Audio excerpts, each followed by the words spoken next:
Beer darts is a fun drinking game where players try to hit their opponent's beer with darts.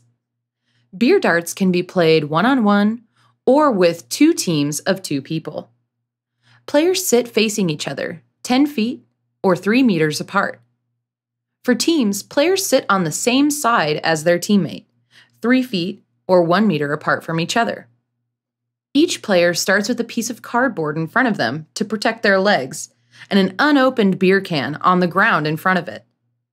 Players flip a coin to see who goes first. On the first player's turn, they try to hit their opponent's beer with a dart. Players have to remain seated while shooting.